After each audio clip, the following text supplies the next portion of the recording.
Hey, bro, I can't hear nothing.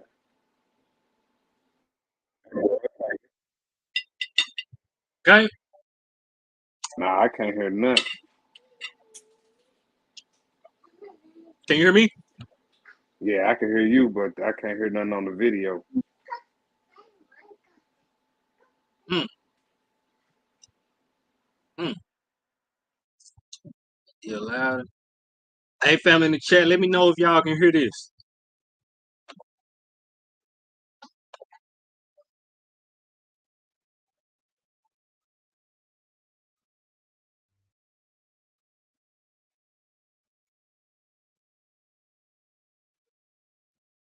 Put a 7 in the room if y'all can hear this.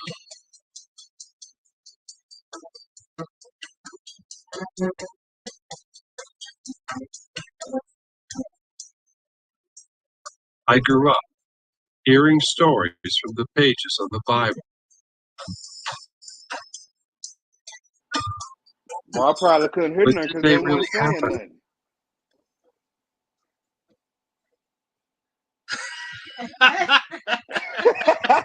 My bad. You can hear that? Yeah, I can hear that. All right, I'm gonna start. I'm gonna start it over. Hey, All right, it's hey, just that I it's a just little want to chop give up. a Down.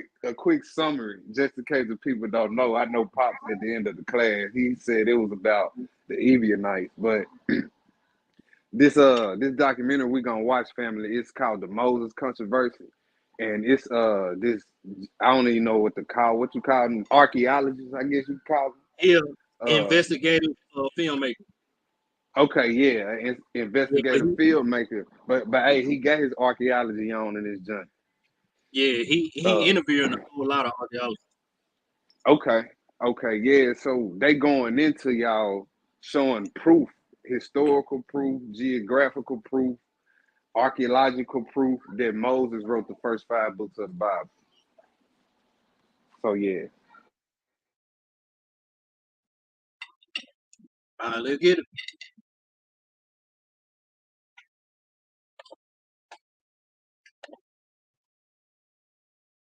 started. People that came in late.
I grew up hearing stories from the pages of the Bible.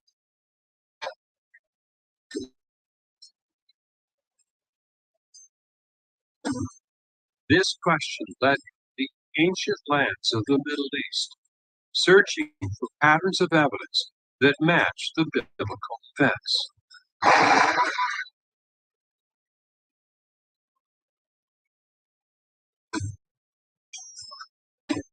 I wasn't prepared for what would be revealed.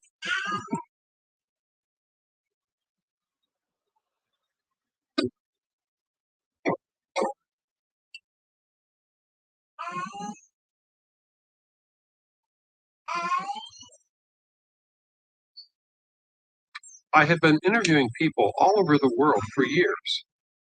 Now it was time to tell my story. as a filmmaker investigating the Exodus and the writings of Moses, I was confronted by a new controversy. Most scholars don't think Moses could have written the early books of the Bible, but that is exactly what the Bible is claiming. These scholars think that Hebrew, the language of the Bible, wasn't even in existence at the time of Moses. This is the Moses controversy. But that is not where my journey began. I started this investigation back in 2002, searching for the path that Moses and the Israelites would have taken in their exodus out of Egypt. Either it was something like that.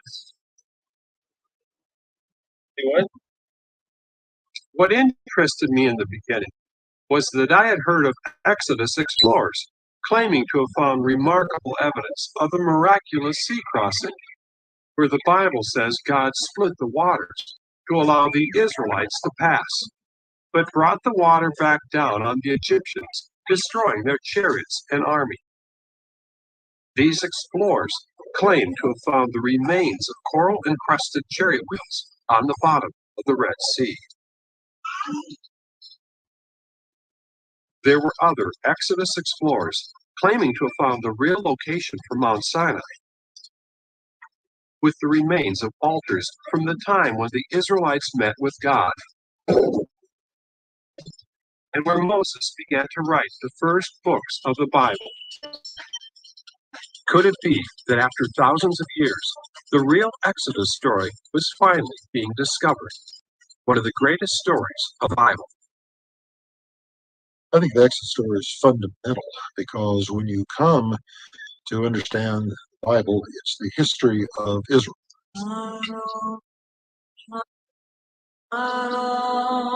Israel has no history apart from the Exodus. The Exodus defines the Jewish people. It's their self-identity, their whole understanding of the Passover, which throughout the Old Testament, you see that the Exodus is repeated over and over again. Find Passover offering matzah. It's the God who brought you out of Egypt. Remember, go back to these events happened.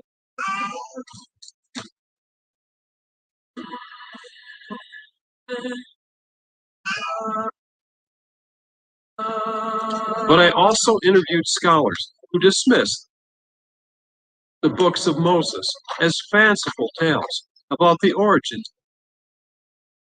of the Israelites, not written until long after the events. This caused me to put my investigation of the sea crossing and the journey to Mount Sinai on hold. I knew I could not investigate these events until I first determined whether Moses even had the ability to write down the details of the Exodus journey. This investigation would reveal one of the most profound discoveries I have ever encountered. Another one going along in this direction.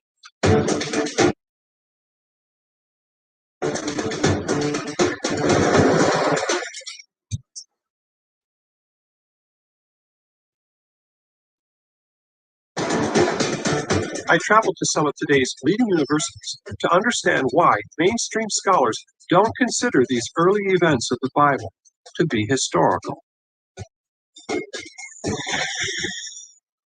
Professor William Dever is one of America's premier archaeologists who specializes in the history of Israel during biblical times. Early in his 50-year career, he witnessed and actually participated in a revolutionary change of attitudes towards the Bible in the field of archaeology. I made my early reputation warring against traditional biblical archaeology. And people say, well, Dever is the man who killed biblical archaeology. No, I only observed its passing and wrote its obituary. The fact is that sort of archaeology, trying to prove the Bible, wasn't I rebelled against my teachers when I was young because I thought there was much more to learn with different approaches to archaeology. And today, no one does that kind of prove the Bible archaeology. Remember, the biblical writers exaggerate. Solomon was not quite that great, and David didn't do all those things. So I don't see Moses as the founder of Israelite religion, and most scholars don't today. Professor Donald Redford has long been one of the world's most respected Egyptologists. He was given the award for Best Scholarly Book in Archaeology for his work, Egypt, Canaan, and Israel in Ancient Times. He too is very critical of the early Bible stories, including the Exodus. I would subject the biblical 1 to 15 of Exodus to the same kind of historical probing that any historian will do. Who wrote this stuff? For whom did he write it? When did he write it? And very important, what did he know of the topic he was writing about? And boy, in my research, Exodus 1 to 15 comes off very negatively. Very. What does negatively mean? Well, it does not reflect almost anything to do with the original incident.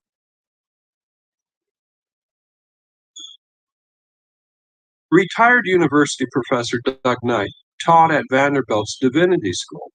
He co-wrote The Meaning of the Bible, which is used in numerous colleges and seminaries. Did Moses read the Torah? Frankly, I don't think so.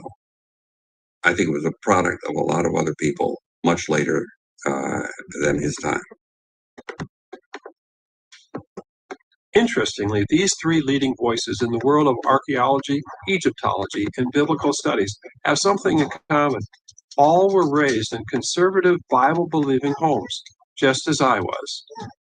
Over time, these scholars became agnostic, at least in part because of the challenges they saw against the Bible, such as the lack of supporting evidence. Was that sort of the beginning of going from maybe a fundamentalist believer to an agnostic? Yes, very much so. I felt that this.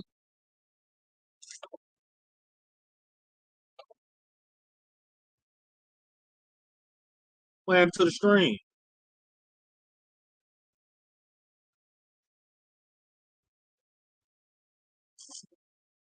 Bro, you there?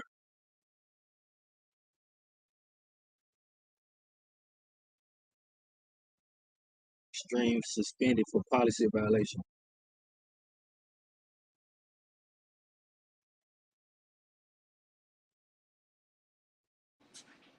They flagged this room. That's what it looked like. I'm gone in the podcast. That's what it looked like.